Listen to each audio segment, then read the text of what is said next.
Your sister's education has to come first, Dad said, refusing to pay for. I'm Emma Thompson, 18, with a perfect 4.0 GPA and dreams bigger than the small town I grew up in. When my Columbia University acceptance letter arrived, I felt my future unfold before me. I rushed home clutching my phone, eager to share the news with my parents. Instead, I froze outside the kitchen door when I heard my father's cold voice. Ashley's medical school has to come first. We simply cannot afford both. In that moment, I became invisible again. Before I continue my story, let me know where you're watching from and hit that subscribe button if you've ever felt overlooked by the people who should value you most. Growing up in the Thompson household meant understanding an unspoken hierarchy.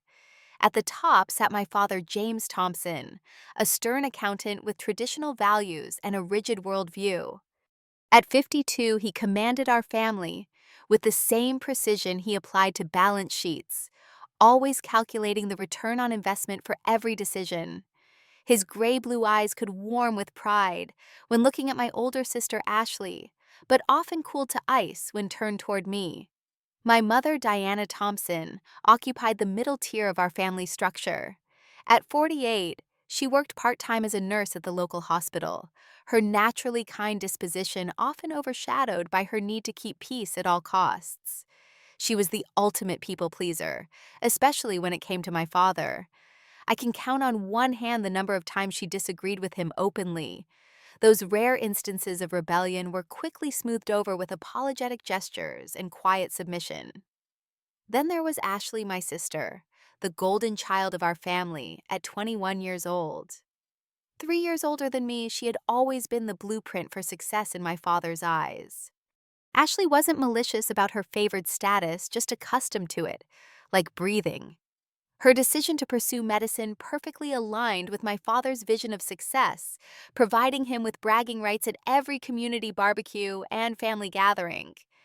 And at the bottom was me forever looking up at the family I never quite seemed to fit into, despite sharing their DNA and home address.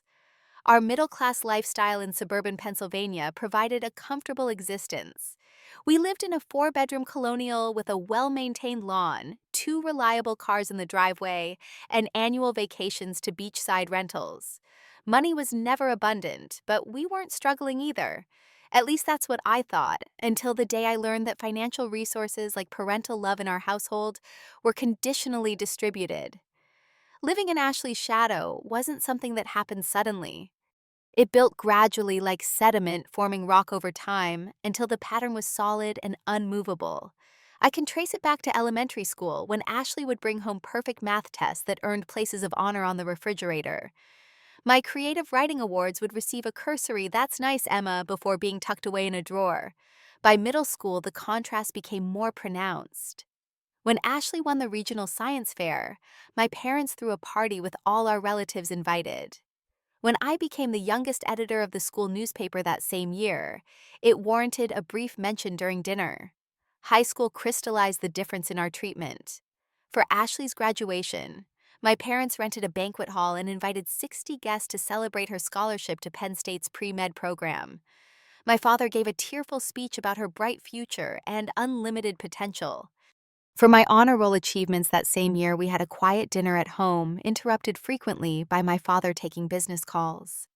There were countless small moments that reinforced my place.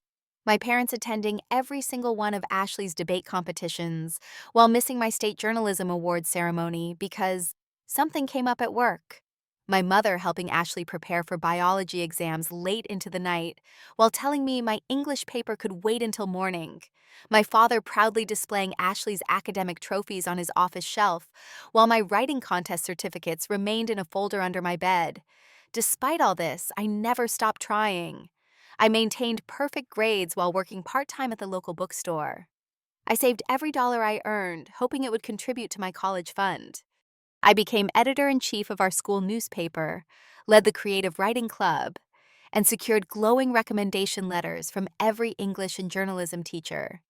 Columbia University had been my dream since freshman year, when I attended a summer journalism workshop there. The energy of New York City, the prestige of their program, the possibility of becoming someone outside my sister's shadow, all pulled me toward that singular goal. The day I submitted my application to Columbia felt like placing a bet on myself that no one else in my family would make. When I worked late nights on scholarship essays, my mother would occasionally ask why I didn't consider the state university where tuition would be cheaper.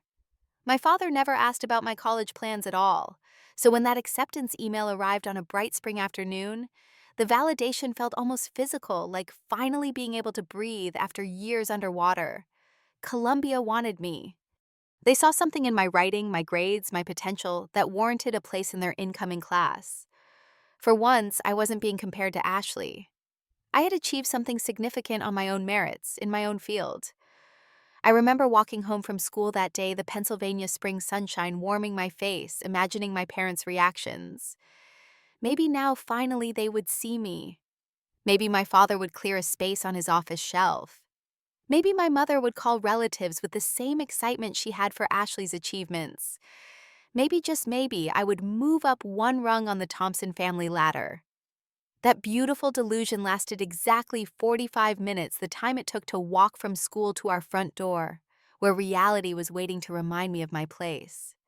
The memory of that afternoon remains perfectly preserved in my mind, like an insect trapped in amber. I can still feel the slight weight of my phone in my hand, the Columbia acceptance email open and ready to be shared. The walk home had been spent rehearsing how I'd announce the news, practiced casual lines that would hide how desperately I wanted their approval. When I reached our house, I heard my parents' voices through the kitchen window. They were discussing finances, a common topic that usually prompted me to give them privacy. But I heard Emma's college and froze mid-step on the back porch. "We've already committed to covering Ashley's medical school." My father was saying, his voice carrying the same tone he used when delivering final verdicts on household matters. "That's nearly $40,000 a year for the next 4 years. There's simply no way we can manage Columbia too." "But Emma's worked so hard," my mother replied, her voice already holding that note of concession I knew too well. "Maybe we could take out additional loans or, Diana, be realistic," my father cut in. "Ashley's education has to come first. Medicine is a real profession with security. Emma's writing hobby is just that, a hobby. She can go to community college if she wants to study journalism." "James, I don't think it's fair to—" "Life isn't fair," he interrupted again. "We have limited resources and have to make practical decisions. Ashley's career will provide for her future. Emma needs to understand that." I stood frozen, the spring breeze suddenly feeling cold against my skin. My acceptance, my achievement, my future all reduced to a writing hobby not worth investing in. The physical pain of it was surprising. A tightness in my chest, a burning behind my eyes, a hollow feeling expanding in my stomach. I forced myself to enter the kitchen, plastering a neutral expression on my face. My parents immediately stopped talking, guilt flickering across my mother's features, while my father's remained impassive. "Hi, sweetheart, how was school?" my mother asked, her voice slightly higher than normal. "Fine," I replied, setting my backpack down and avoiding their eyes. "I got some news today." "Oh." My mother's nervous glance toward my father didn't escape my notice. "I was accepted to Columbia University. Full program, not just the summer workshop." I couldn't help the small note of pride that crept into my voice, even as I braced for what would come next. My father cleared his throat. "Emma, your mother and I were just discussing our financial situation. With Ashley's medical school expenses, we simply can't afford." I heard. I interrupted, surprising all three of us. I rarely challenged my father's authority. An uncomfortable silence fell over the kitchen. My mother busied herself with dinner preparations, while my father squared his shoulders, preparing for the conversation he'd clearly already decided the outcome of. "We can discuss this over dinner," he said firmly. "Ashley will be home soon." Dinner that night was an exercise in controlled emotion. Ashley arrived bubbling with stories about her day at the lab, oblivious to the tension, until she noticed my reddened eyes and unusually quiet demeanor. "What's going on?" she asked, looking between our parents. My father explained the situation with clinical precision. Emma's been accepted to Columbia for journalism, but we've already committed financially to your medical education. We'll need to find her a more affordable alternative. Ashley shifted uncomfortably in her seat, but said nothing. I noticed she didn't offer to find her own alternative, and I couldn't blame her. This was the family pattern we'd all grown accustomed to. I've researched scholarships, I said, pushing food around my plate, and I can work part-time. I've been saving for my bookstore job, too. Columbia costs over $60,000 a year, my father replied. Your savings and part-time work won't make a dent, and scholarships are highly competitive. But they accepted me, I said, hearing the pleading in my voice and hating it. Doesn't that count for something? Of course it does, honey. My mother jumped in. We're very proud of you. Not proud enough to support me, I muttered. My father's fork clattered against his plate. That's enough, Emma. The community college has a perfectly adequate program, and you can transfer later if you maintain your grades. Ashley's medical degree is an investment that requires our full financial commitment right now. Because her dreams matter and mine don't. The words escaped before I could stop them. Because medicine is a stable career path while journalism is a dying field with poor job prospects, he countered. This isn't about favorites, it's about practical financial decisions. But his eyes betrayed him. The way they softened when he turned to Ashley. The dismissive glance he gave me, it had always been about favorites. The financial justification was just convenient cover for a pattern established long before college decisions. Maybe I could defer for a year, Ashley suggested half-heartedly, her first contribution to the conversation. Absolutely not, my father replied instantly. You've been accepted to one of the top programs in the country. This is your future we're talking about. And mine isn't. I thought the realization crystallizing with perfect clarity. I excused myself from the table shortly after retreating to my bedroom, where the full weight of the situation crashed over me. I sobbed into my pillow, muffling the sound so no one would hear, though I doubted anyone was listening anyway. That night, staring at my ceiling, I felt something shift inside me. The hurt was still there, a throbbing wound beneath my ribs, but alongside it grew something new: resolve. For 18 years, I had tried to earn a place of value in my parents' eyes and failed. No achievement, no perfect grade, no award had ever been enough. It never would be. The realization that nothing would change was both devastating and strangely liberating. I spent the night after our family dinner reviewing my life, seeing the patterns of favoritism with new clarity. Every birthday where Ashley received thoughtful, expensive gifts while I got generic ones. Every school event where my parents sat front row for Ashley, but arrived late or missed mine entirely. Every dinner conversation dominated by Ashley's accomplishments, while my mentions of achievements were met with polite nods before the topic changed. The tears eventually stopped, replaced by a cold determination I'd never felt before. If my parents wouldn't invest in my future, I would have to do it myself. And I couldn't do that while living under their roof, constantly reminded of my secondary status. For the first time in my life, I began thinking of leaving not as a future event after college, but as an immediate necessity. The thought terrified and exhilarated me in equal measure. I spent the next week researching alternatives while maintaining a facade of acceptance at home. I looked into community colleges in other cities, affordable housing options, entry-level jobs that could support me while studying. I contacted Columbia to defer my acceptance, explaining my financial situation. To my relief, they agreed to hold my place for the following year. If I maintained my academic standing, my Aunt Meredith had always been different from the rest of the family. My father's younger sister had moved to Chicago years ago, after a falling out with him that no one ever fully explained to me. She'd visited occasionally when I was younger, bringing me books and encouraging my writing in ways my parents never did. We'd stayed in touch through occasional emails and social media, though my father discouraged the connection. I called her from school one afternoon, heart pounding, as I explained my situation. I always knew my brother was an idiot, she said after I finished, her familiar directness comforting me. Emma, you can stay with me until you get settled. Chicago has good community colleges, and I've got connections at some local papers where you might find internships. Her immediate support brought fresh tears to my eyes. Are you sure I don't want to be a burden? The only burden would be knowing my talented niece gave up on her dreams because my short sighted brother couldn't see past his own biases. You have a place here if you want it. With Aunt Meredith's offer, my vague plans solidified into concrete steps. I would leave after graduation, which was only 2 weeks away. I began gathering essential documents, my birth certificate, social security card, passport, and retrieving them from my parents' filing cabinet when they weren't home. I withdrew my savings from the bank account my mother had helped me set up years ago.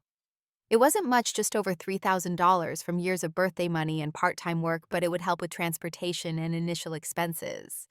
I sorted through my belongings, deciding what I could reasonably take with me on a bus trip to Chicago. Most of my possessions would have to stay behind. I packed only what would fit in 2 suitcases: essential clothing, my laptop journals, and a few treasured books and photographs. The night before graduation, I wrote a letter to my parents. I revised it multiple times, torn between expressing my hurt and maintaining dignity. The final version was brief, but clear, Mom and Dad. By the time you read this, I will be on my way to start a new life where my dreams are valued. I understand that you've made your choice to prioritize Ashley's education over mine, and now I'm making my choice to prioritize my own future. I will be safe, and I will find my own way to pursue journalism. Please don't try to bring me back. This decision wasn't made lightly, but it is final. I hope someday you'll understand why I needed to leave. Emma. Graduation day passed in a blur. I walked across the stage, accepted my diploma, and posed for family photos with a smile that didn't reach my eyes. My parents hosted a small dinner with grandparents and a few family friends. Nothing like the extravaganza for Ashley's graduation, but I no longer expected equal treatment. I waited until late that night, long after everyone had gone to bed. At 2 a.m., I moved silently through the darkened house with my packed suitcases.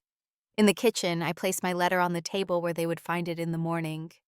I allowed myself one last look around the home I'd grown up in, my gaze lingering on the family photos lining the hallway wall.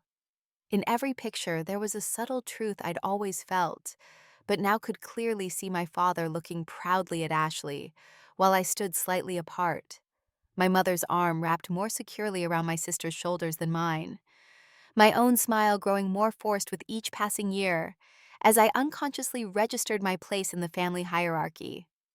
The house key made a soft click as I placed it beside my letter. Then I walked out the front door for the last time, pulling it shut quietly behind me.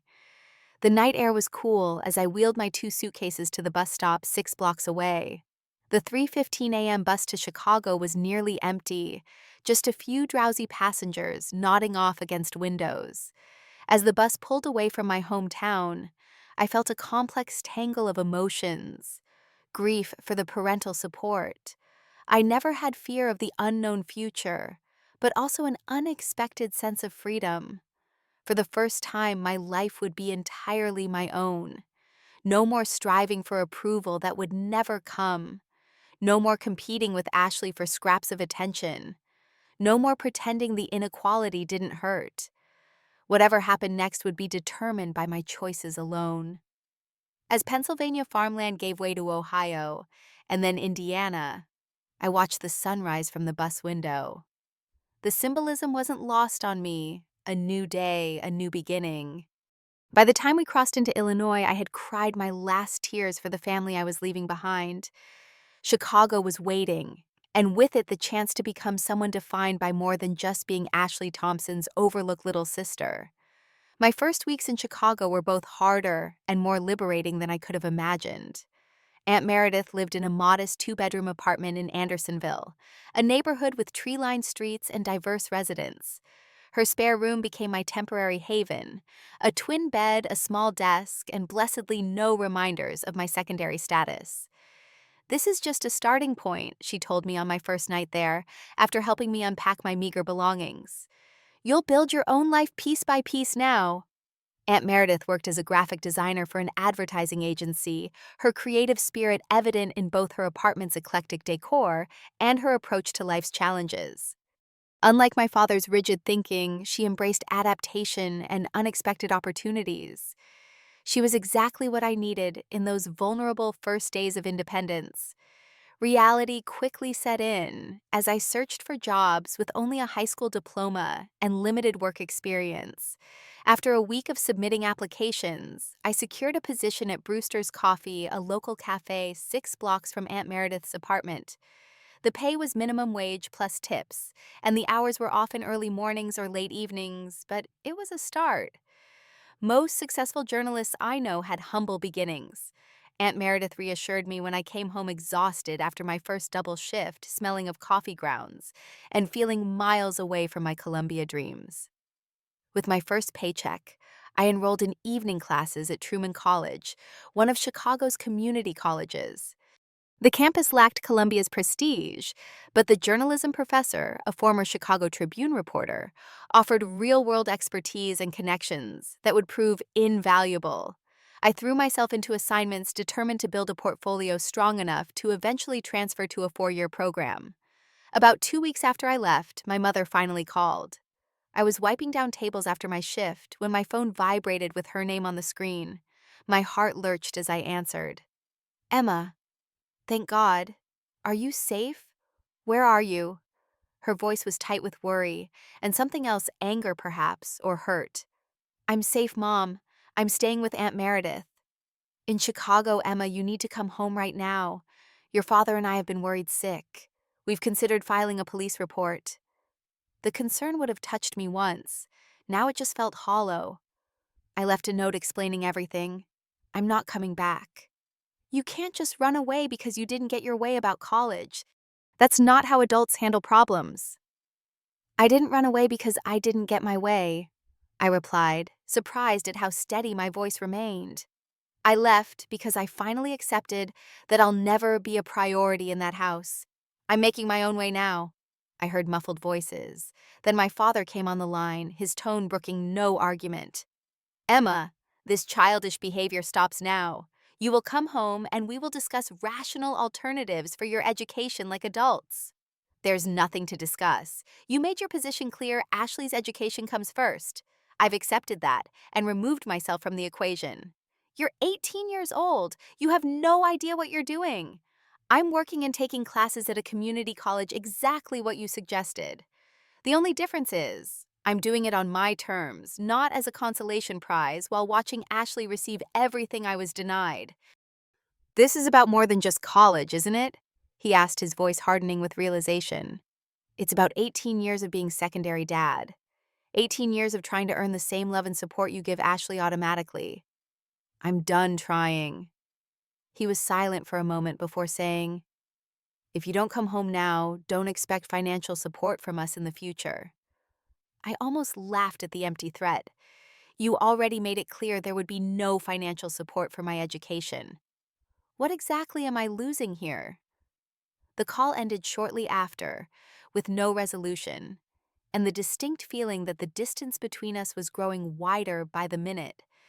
I leaned against the cafe wall, emotionally drained, but also strangely empowered. I had stood my ground against the man whose approval I'd sought my entire life. The months that followed established new patterns in relationships. I found a small apartment with 2 roommates, Jasmine, a nursing student, and Taylor, a barista at another cafe. Our shared space was tiny and furnished with thrift store finds, but it was mine in a way my bedroom at home had never been. My work ethic at both my job and school caught attention. My manager promoted me to shift supervisor after 6 months, which came with a modest raise. My journalism professor recommended me for an unpaid weekend internship at a neighborhood newspaper, where I covered local events and community board meetings. It wasn't glamorous, but every byline felt like a step toward the future I wanted. After my first year at Truman College, my GPA and growing portfolio earned me a transfer to Chicago State University with a partial scholarship. I maintained my coffee shop job while adding freelance writing gigs whenever possible. Every dollar was carefully budgeted between rent, tuition, books, and the occasional indulgence of a new sweater or dinner with friends. Aunt Meredith remained my biggest supporter, offering advice without controlling showing interest in my work, and never once comparing me to Ashley or anyone else. For the first time, I experienced what unconditional support felt like and realized how much I'd been starving for it my entire life. "You remind me so much of myself at your age," she told me one evening as we shared takeout in her apartment. "Your father and I grew up with parents who only valued certain kinds of success. He conformed to their expectations. I rebelled. That's why we grew apart." "Do you regret it?" I asked, breaking away from the family. She considered the question carefully. "I regret the lost relationship with my brother, but I don't regret choosing my own path even when it was harder. Some prices are worth paying for the right to define your own life." Those words stayed with me as I built my new existence piece by piece. Each small achievement, an A on a difficult assignment, a compliment from an editor making rent on time without assistance, reinforced that I had made the right choice, painful though it had been. By my graduation from Chicago State 3 years later, I had transformed from the uncertain teenager who arrived with 2 suitcases into a young woman with clear goals and growing confidence. I graduated with honors in journalism, my portfolio containing pieces published in several local publications. More importantly, I had discovered my specialty human interest stories that explored family dynamics, particularly the impact of parental expectations on young adults. My first full-time position came at a digital news platform covering Chicago's diverse neighborhoods. The salary was modest, but sufficient to rent a studio apartment of my own, a small space in Ravenswood that became my sanctuary. I filled it with books, plants, and carefully chosen artwork, each item representing a conscious choice, rather than a hand-me-down or obligation. My series on family favoritism and its long-term psychological effects won a local journalism award the following year. The irony wasn't lost on me that my most painful childhood experiences had become the foundation for my professional success. The night I accepted the award, standing in a small reception hall surrounded by colleagues who respected my work, I thought briefly of my parents. I wondered if they would be proud if they knew, then realized the question no longer held the power it once did. My acceptance to Northwestern University's prestigious graduate journalism program came 4 years after I'd left Pennsylvania. The scholarship covered most of the tuition, a validation of my work and persistence that meant more than any parental approval ever could. The day I received my acceptance letter, I sat in my apartment looking out at the Chicago skyline and marveled at how different this moment felt from that day I'd received my Columbia acceptance. This time there was no rush to share the news with people who wouldn't value it. This time the achievement was purely mine, as was the path that had led to it. When I called Aunt Meredith to share my news, her enthusiastic celebration was everything I had once wanted from my parents. That night, as my friends gathered for an impromptu party in my tiny apartment, I realized I had built not just a career, but a life filled with people who saw me clearly and valued me completely. I had stopped waiting for my family to change. Instead, I had changed myself and created a world where I no longer needed to compete for the basic right to be supported and celebrated. 4 years after my quiet departure from my childhood home, an unexpected call from my mother disrupted the life I'd carefully constructed. It was a Tuesday evening, and I was reviewing interview notes for an article when her name appeared on my phone screen. We'd had minimal contact over the years, occasional brief calls on birthdays and holidays, but nothing substantial. "Emma." Her voice sounded older, more tentative than I remembered.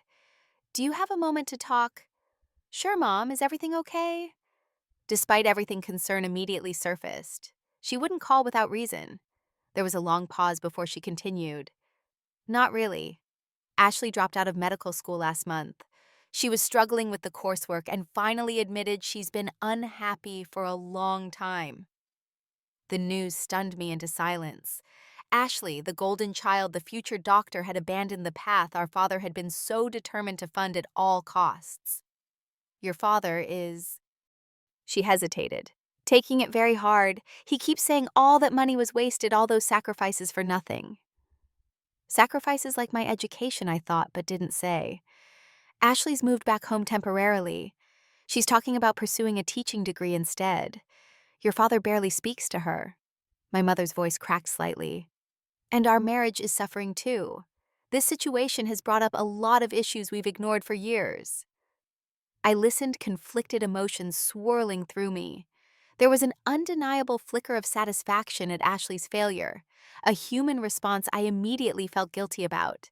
But there was also concern for my mother, whose voice carried years of accumulated strain. I'm sorry things are difficult, I said carefully, unsure what she wanted from me. Emma, I've been doing a lot of thinking since you left.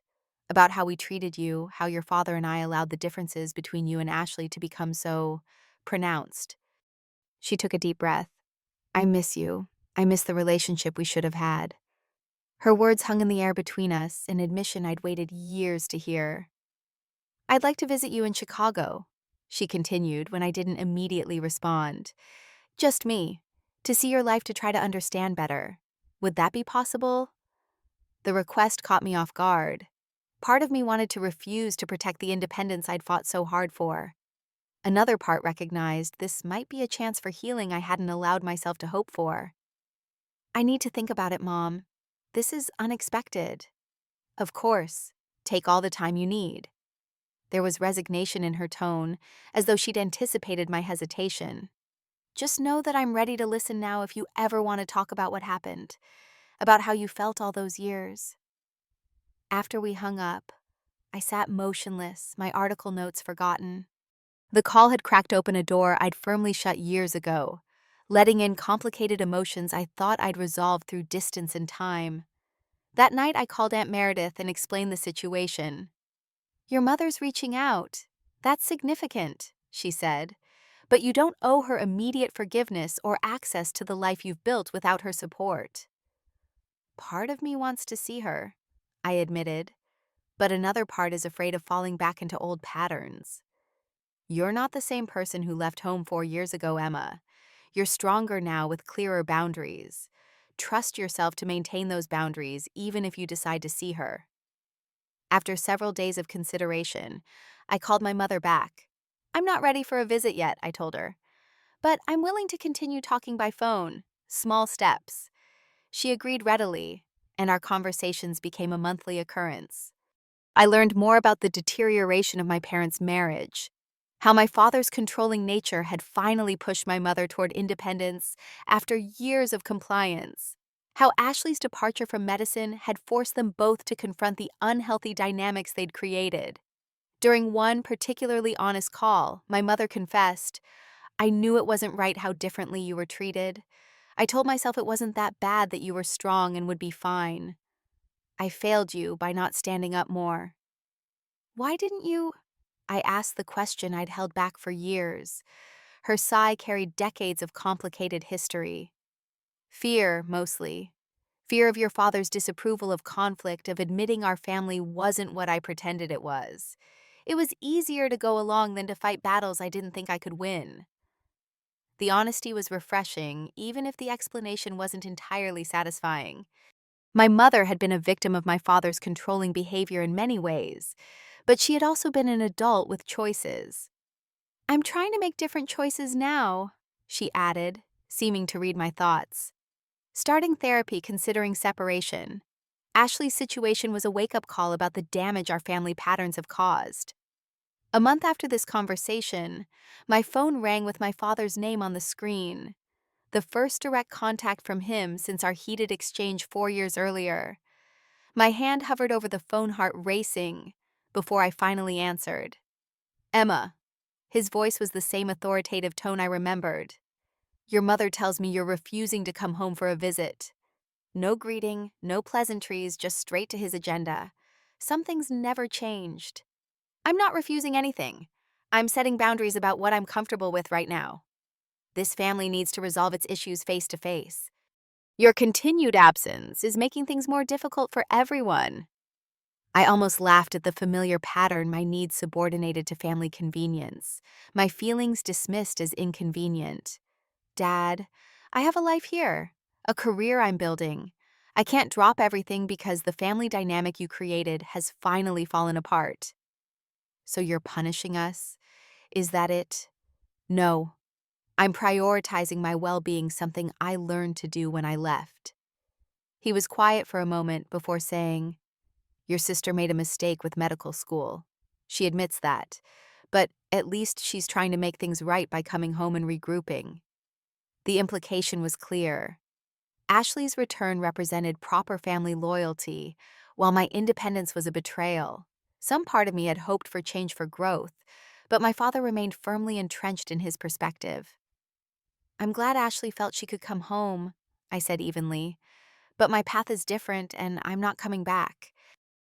"Emma, this stubbornness isn't helpful. The family needs to heal." "I am healing, Dad, just not on your terms or timeline." The conversation ended with unresolved tension, my father clearly frustrated by his inability to control the situation as he once had. After hanging up, I walked to my apartment window, looking out at the Chicago street that had become home. The call confirmed what I'd suspected. While my mother showed signs of genuine change, my father remained fixed in patterns that had driven me away in the first place. That evening, I met friends for dinner at our favorite neighborhood restaurant. As we shared meals and stories laughing about workplace mishaps and dating disasters, I felt the stark contrast between the family I was born into and the one I had chosen. These people knew me, supported me, celebrated my successes without qualification or comparison. The next day, I emailed my mother with a clear position. I would continue our phone relationship and consider an in-person meeting in the future, but only with her, not my father. I explained that his approach to our recent conversation demonstrated he hadn't recognized or addressed the behaviors that had damaged our relationship. Her response was understanding, even supportive of my boundaries, another small indication of her own growth. We continued our monthly calls, building a cautious new connection based on who we were becoming rather than who we had been. The contrast between my parents' responses strengthened my resolve to maintain boundaries while remaining open to genuine change. I had survived the family crisis by holding firm to the identity I'd built apart from them. The scared 18-year-old who left with 2 suitcases had become a woman who could face family turmoil without losing herself in it. 2 years after my mother's unexpected call about Ashley, I arrived home from work to find her sitting on the bench outside my apartment building. The sight stopped me mid-step, my mother out of context, sitting nervously in the Chicago spring sunshine, looking simultaneously familiar and like a stranger. She stood when she saw me, uncertainty in every movement. "Emma, I hope it's okay that I came. I should have called first, but I was afraid you might say no." She looked older than I remembered, new lines etched around her eyes, her hair showing more gray than blonde now. She wore simple jeans and a light sweater, more casual than the carefully coordinated outfits she'd favored when I lived at home. The changes were subtle but significant, hinting at the transformation she'd mentioned in our calls. "You could have given me some warning," I said, but without heat. "Come up, we can talk inside." My studio apartment was modest, but distinctly mine, bookshelves lined with journalism texts and novels, a small desk where I wrote, plants thriving on the windowsill. I watched my mother take it all in, wondering what she saw through her eyes. "It's lovely," she said finally. "Very you." We sat at my small kitchen table with cups of tea, the awkwardness between us palpable. This was the longest we'd been in each other's physical presence in 6 years. "Your father and I are divorced," she said abruptly. "The paperwork was finalized last month." Though she'd mentioned separation in our calls, the finality of divorce surprised me. "I'm sorry," I offered, not knowing what else to say. "Don't be. It was long overdue." She wrapped her hands around her mug. "He's having health problems, high blood pressure, early signs of heart disease. Stress-related, the doctors say. He refuses to change his lifestyle or outlook, just like he refuses to change anything else." She looked directly at me then. "Ashley got married 6 months ago. A quick ceremony in Las Vegas with her boyfriend from college. She's living in Colorado now, teaching elementary school. She seems happy finally pursuing what she wants, rather than what your father wanted for her." The news of Ashley's life changes stirred complicated emotions. Despite everything, I hoped she had found her own path to happiness, just as I had. "Emma, I came here to apologize properly. Not over the phone, but face to face." My mother's voice trembled slightly. For years, I watched your father favor Ashley. I saw how it hurt you, how hard you tried to earn the same attention and support. Instead of protecting you, I participated in the pattern. I failed you as a mother. The directness was unexpected. Our phone conversations had danced around these truths, never confronting them so baldly. When you left that night after graduation, I was devastated, but also ashamed, she continued, because deep down I understood exactly why you had to go. I just wasn't brave enough to admit it, not even to myself. Tears welled in her eyes. I've been following your career through your articles online. Every byline, every award mention. I've saved them all. Not because I have any right to claim part of your success, I don't, but because I'm so proud of what you've accomplished on your own terms. The admission struck a chord I'd thought long silenced. Childhood Emma, still somewhere inside me, had always wanted to hear those words from her mother. It took therapy and a lot of painful self-examination to understand how I enabled the dynamics in our family, she said. I was raised to be accommodating to keep peace at all costs. I thought that made me a good wife and mother, but it actually made me complicit in causing harm. I remained silent, letting her speak the words she'd come all this way to deliver. I don't expect forgiveness, Emma. I don't even expect you to want me in your life after everything. But I needed you to know that I see you now. I recognize the extraordinary person you are and the injustice of how you were treated in our home. Her voice broke. And I am so, so sorry. The sincerity in her words reached something deep inside me, not erasing the past, but acknowledging it in a way that felt validating after years of having my experiences minimized or denied. I can't go back to being your daughter the way I was before, I said carefully. Too much has changed. I've changed. I know, she nodded. I don't want you to go back. I want to get to know who you are now, if you'll allow it, on whatever terms feel safe for you. We talked for hours that evening, with more honesty than we'd ever shared. She told me about her new apartment near her sister in Philadelphia, the bookkeeping job she'd taken to support herself after decades of financial dependence, her tentative steps into a life defined by her own choices, rather than my father's expectations. I shared more about my journalism career, my upcoming graduate program at Northwestern, the friends who had become my chosen family. I didn't sugarcoat the struggles of those early years after leaving the financial hardship, the loneliness, the moments of doubt, but I also described the strength and clarity I'd found in independence. As evening deepened into night, we reached an understanding. Not immediate reconciliation, but a cautious opening to possibility. She would stay in Chicago for a few days at a nearby hotel. We would meet for coffee, perhaps dinner, taking small steps toward whatever new relationship might be possible between us. 2 days after her arrival, my phone buzzed with a text from my father. Not a call this time, just a message. Your mother says she's in Chicago with you. I'm in the hospital after a minor heart episode. Expected to recover, but family should be present during these times. No mention of missing me, of regret, of any desire for reconciliation. Just the familiar expectation of compliance with family obligation. I showed the message to my mother when we met for lunch. She shook her head sadly. That's so typical. He's using his health to try to regain control. The doctor said it was a warning sign, not a crisis, and he's already been released to home care. What would you do if you were me? I asked. She considered the question carefully.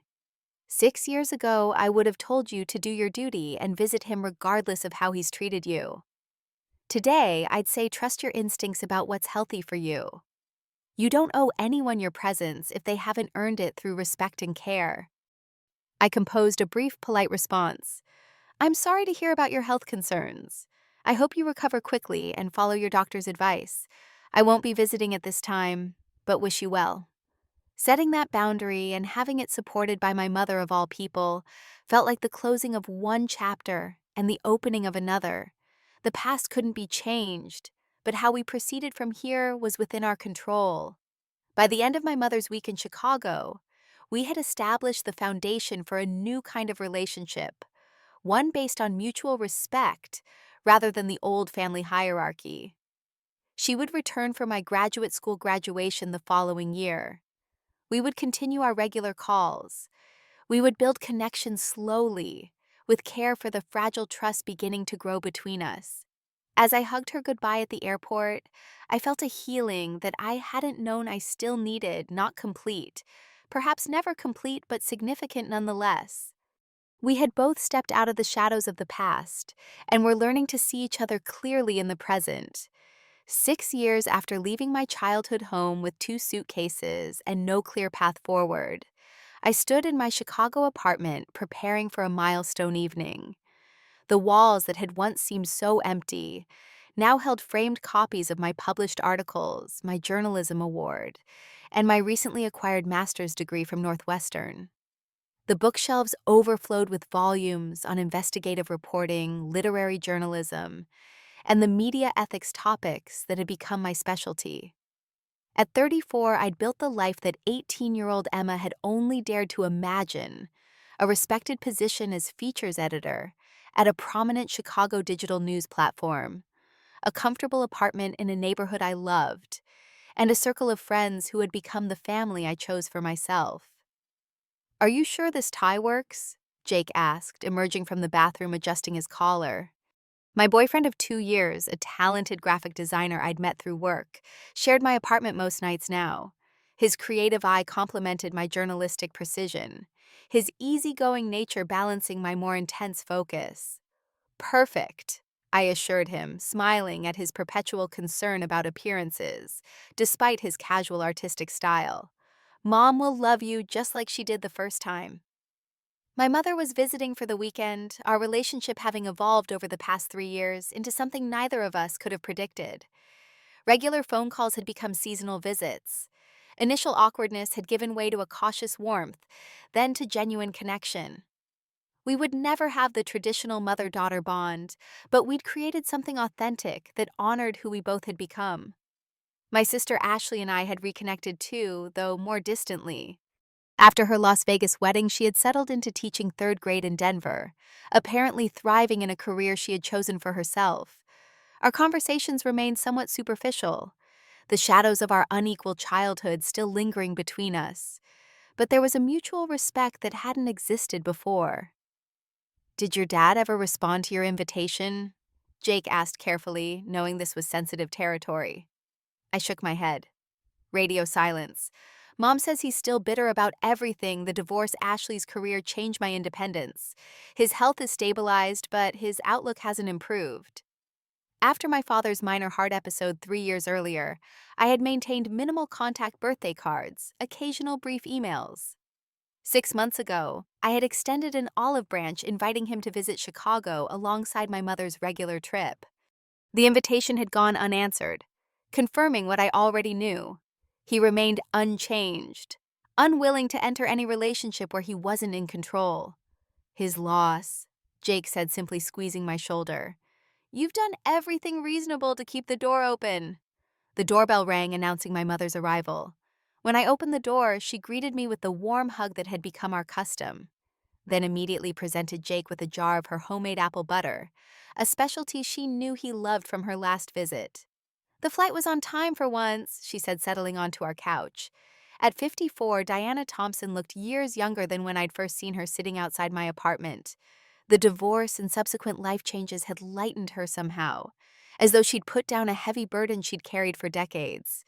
Over dinner at our favorite neighborhood restaurant, my mother shared updates about her life in Philadelphia, her promotion at the accounting firm, her new book club, her tentative foray into online dating that made her blush slightly as she described it.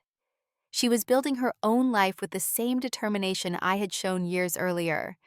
"I have news," I told them both as we finished our main course. "The publisher accepted my book proposal.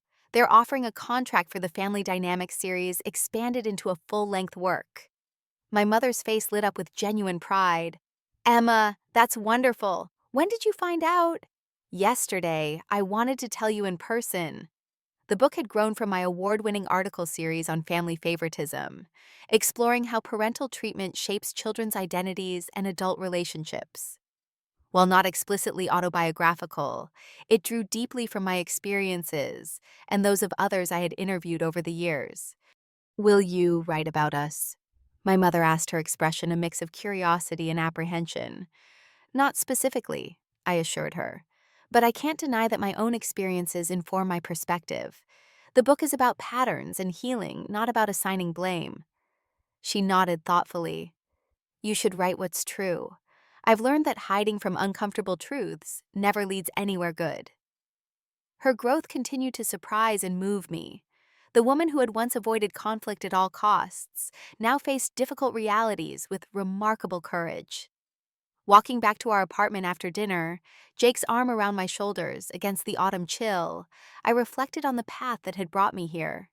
The terrified 18-year-old on that pre-dawn bus couldn't have imagined this future, not just professional success, but personal wholeness that didn't depend on parental approval or validation. Later that evening, after my mother had returned to her hotel and Jake had fallen asleep, I stood by our apartment window, looking out at the Chicago skyline. The city lights reflected in Lake Michigan, constant, yet ever-changing, like the person I had become. I thought about the difficult lessons I'd learned since that night I left home with 2 suitcases, that true family can be chosen, not just born into. The friends who had supported me through every struggle and celebrated every success had shown me what unconditional love actually looked like, that self-worth must come from within. No external validation, not from parents, not from academic achievements, not even from professional recognition, could substitute for the internal certainty that I was enough just as I was. That sometimes walking away is the healthiest choice. Leaving hadn't been an act of rebellion, but of self-preservation, the necessary first step toward building a life where I could thrive. That pain can be transformed into strength and insight. The very experiences that had once felt like only sources of hurt had become wellsprings of empathy, perspective, and professional purpose. That there is power in creating your own path without permission. Every time I had trusted my judgment despite doubts and difficulties, I had grown stronger and more certain of my capabilities. My father's words from that fateful night still echoed occasionally. "Your sister's education has to come first." But they no longer carried the same weight. In choosing myself when no one else would, I had given myself the most valuable education of all. I thought about contacting him one more time, offering another chance at reconciliation. But I recognized that true healing couldn't be forced or rushed. I had made peace with our estrangement, understanding that I couldn't change him, only how I responded to him. The young woman who had left Pennsylvania with 2 suitcases had built a rich, fulfilling life on her own terms. The education I had given myself about resilience, about boundaries, about creating family from friendship, about transforming pain into purpose, had proved far more valuable than anything my parents could have paid for. Have you ever had to choose your own path despite family pressure? I would love to hear your stories in the comments. If this resonated with you, please hit that subscribe button and share this video with someone who might need to hear that it's okay to prioritize their own journey. Thank you for listening to my story. And remember, sometimes the family that truly values you is the one you build yourself.